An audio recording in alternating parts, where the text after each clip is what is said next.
Welcome to Excellent English Academy. It is the third day, and today we will start with how to make questions, and then I will help you to pronounce correctly, and we will use correct use of prepositions in, on, and at. So let's get started. This is a set of questions which you will be asking to people around you while conversing. मतलब आप जब किसी के साथ बैठे हो conversation के लिए, आपको कोई टॉपिक्स चाहिए तो आप ऐसे क्वेश्चनिंग करोगे और उसका आंसर दोगे. जिस दिन आप क्वेश्चन करना और आंसर करना सीख जाओगे उस दिन आप 90% इंग्लिश सीख जाओगे. तो आज हम लोग ये क्वेश्चन को देखते हैं.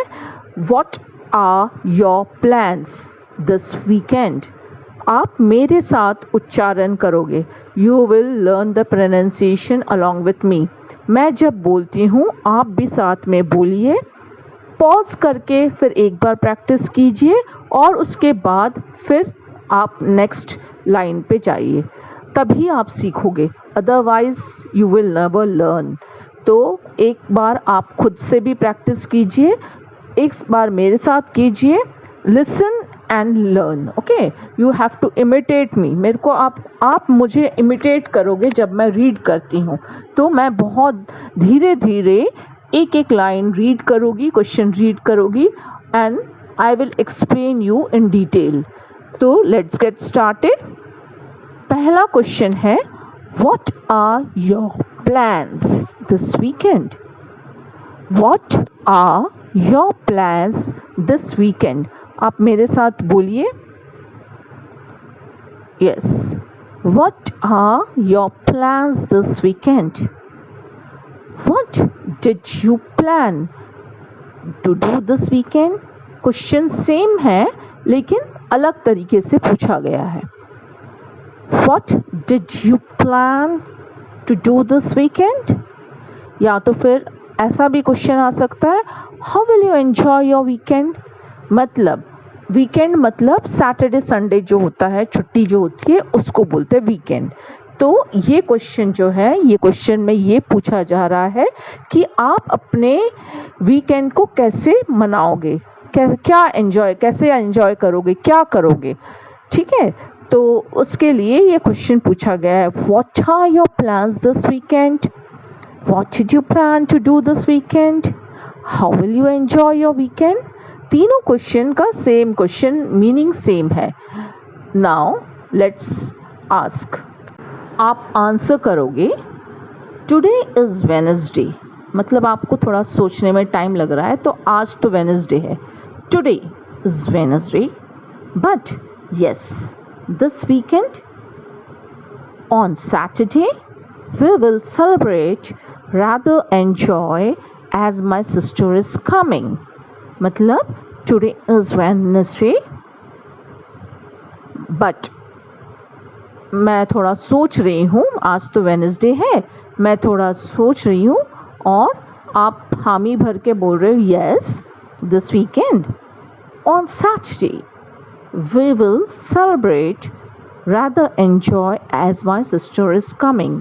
मतलब आप उनको ये जानकारी दे रहे हो कि सैटरडे को आपकी सिस्टर आ रही है और हम लोग बहुत एंजॉय करने वाले और सेलिब्रेट करने वाले. तो क्या सेलिब्रेट करने वाले? नेक्स्ट लाइन में देखिए. It's her birthday. It's her birthday. In the morning we will go for a long drive towards the outskirts of the city. It's her birthday means जो सिस्टर आ रही है उसका बर्थडे है, और सुबह आप लोग लॉन्ग ड्राइव पे जाने वाले हो सिटी के बाहर. आउटस्कर्ट्स ऑफ द सिटी मतलब सिटी के बाहर, outer. This is a beautiful resort over there. There is a beautiful resort over there. वहाँ पे एक बहुत beautiful resort है. We will celebrate her birthday. We will celebrate her birthday. In the afternoon, we will do.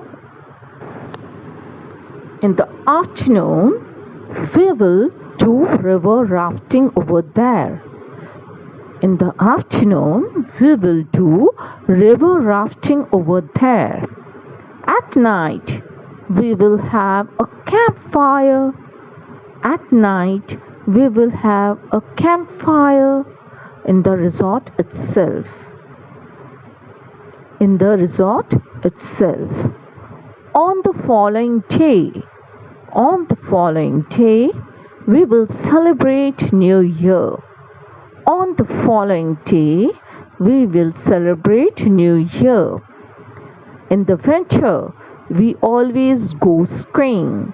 In the winter, we always go skiing.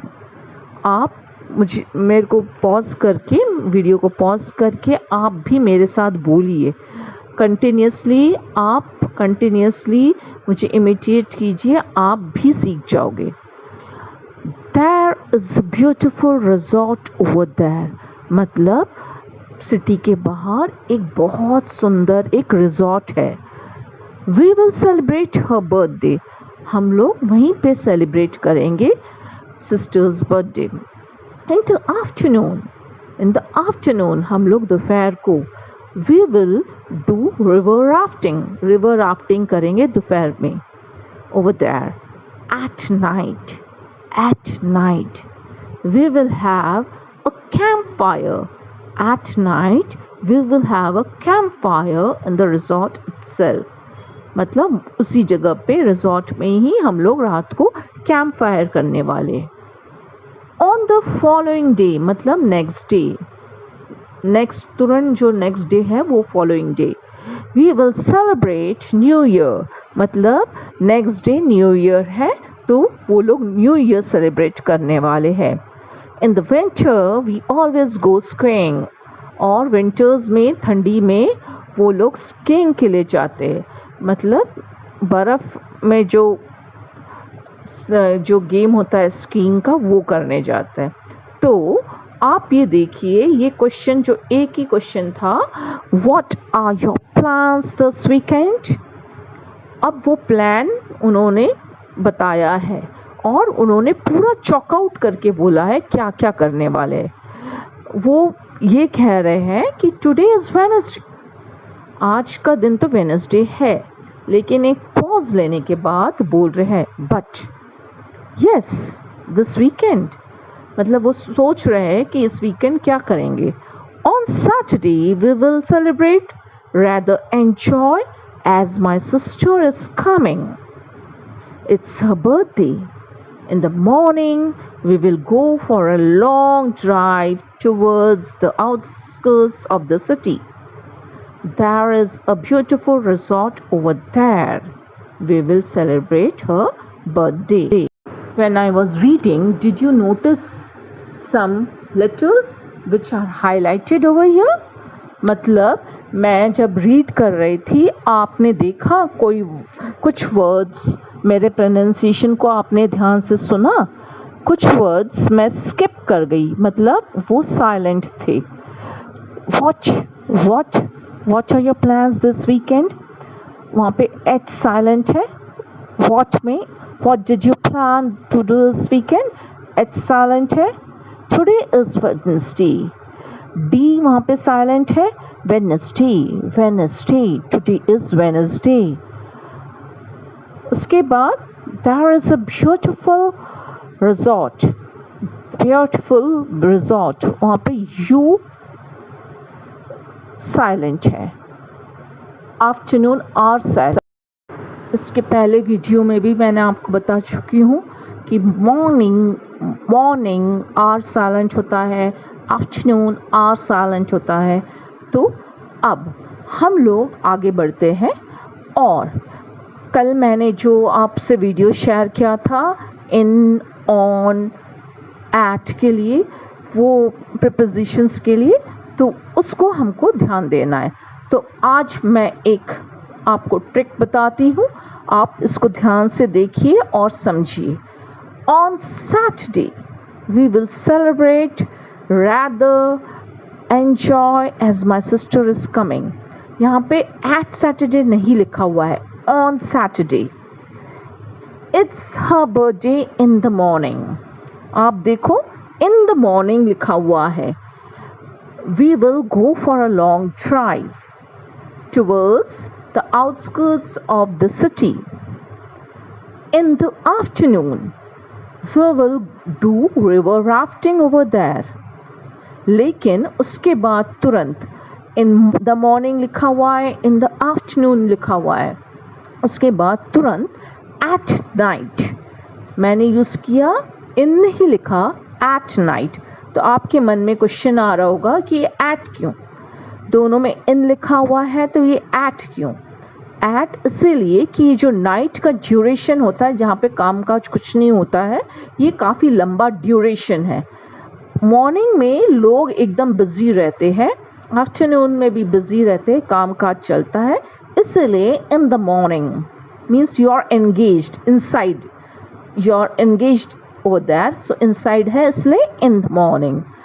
In the afternoon, लेकिन रात के समय generally लोग रेस्ट करते हैं, थोड़ा काम काज बंद हो जाता है, इसलिए एट नाइट, लोकेशन के लिए at night we will have a campfire in the resort itself।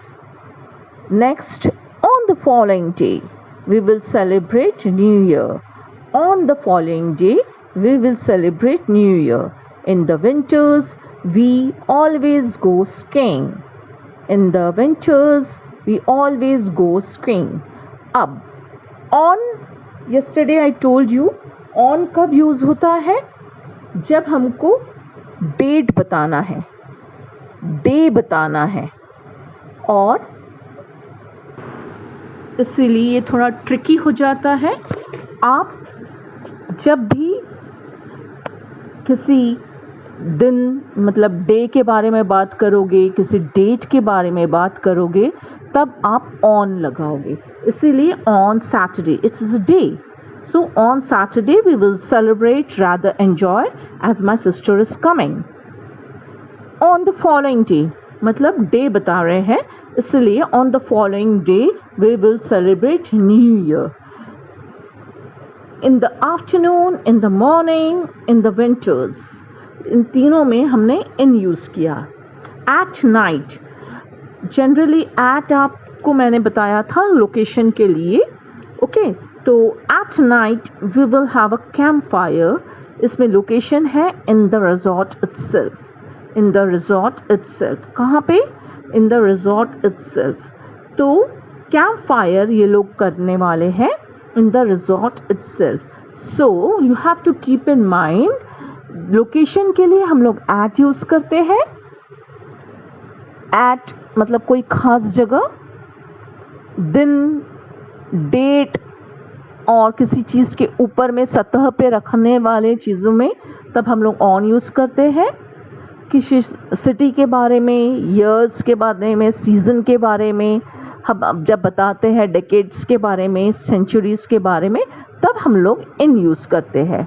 तो मतलब जैसे कल मैंने आपको पहले कल भी आइडिया दिया था कि आई लिव एट बालीगंज। इन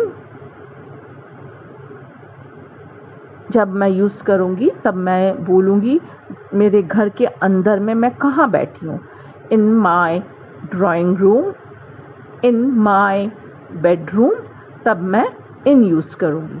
तो आपको ये चीज़ बहुत अच्छे से ध्यान से रट लेना है। एक्चुअली आप रट ही लीजिए, जैसे डेज रहेगा तो उसके सामने में आप ऑन यूज़ करोगे, ऑन द फॉलोइंग डे। और ईयर भी आ रहा है, we will celebrate new year. जब आप पर्टिकुलरली इन बोलोगे तब आपको ये पता होना चाहिए कि इनसाइड मतलब जो लोकेशन है वो छोटा जगह पे, तो in, okay. So over here you will use in the winters we always go skiing, and At night, we will have a campfire in the resort itself.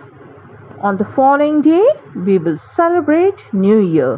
आप ये सारे सेंटेंसेस मेरे साथ उच्चारण करके बोलोगे। ये क्वेश्चंस जो है, ये क्वेश्चन कोई भी आप कहीं पे भी बैठे हो, आप एक दूसरे से कर सकते हो, लेकिन आंसर्स कुछ भी आ सकता है सामने से। नेक्स्ट, आपसे कोई क्वेश्चन पूछेगा, did you plan any gift for her? जब आपकी सिस्टर आपके पास आ रही है, आप रिजॉर्ट में जा रहे हो, तो आप कोई गिफ्ट देने वाले हो। Did you plan any gift for her? आप बोलोगे yes, I have made a very beautiful designer dress for her. मैंने एक बहुत अच्छा डिज़ाइनर ड्रेस अपनी सिस्टर के लिए लिया है। I have made a very beautiful designer dress for her. She will look quite pretty in her new attire. मैंने पहले से ही सोच लिया कि मेरी सिस्टर बहुत सुंदर दिखने वाली है इन हर न्यू अचाया। अचाया means new dress. It's a surprise for her. It's a surprise for her. आप फिर पूछ रहे हो what is the colour of her dress? तो आंसर मिल रहा है the colour is red. It's an evening gown. She will look dazzling in her gown. The color is red. It's an evening gown. आपने अपने sister के लिए red colour का dress खरीदा है। वो एक इवनिंग गाउन है, फ्लोई गाउन है, और she will look dazzling in her gown. आप ये भी आप सामने वाले को बोल रहे हो। तो this is the way we will question and get the answers. जब भी हम कन्वर्जेशन करें तो कभी कभी ऐसे कैजुअल कन्वर्जेशंस होते हैं और उसमें आंसर्स भी अलग अलग आते हैं। तो आपको ये सब आंसर्स देने आना चाहिए, क्वेश्चन भी बनाने आना चाहिए, आंसर भी। Did you plan any gift for her? कौन सा गिफ्ट खरीद रहे हो? Yes, I have a very beautiful designer dress. Thank you.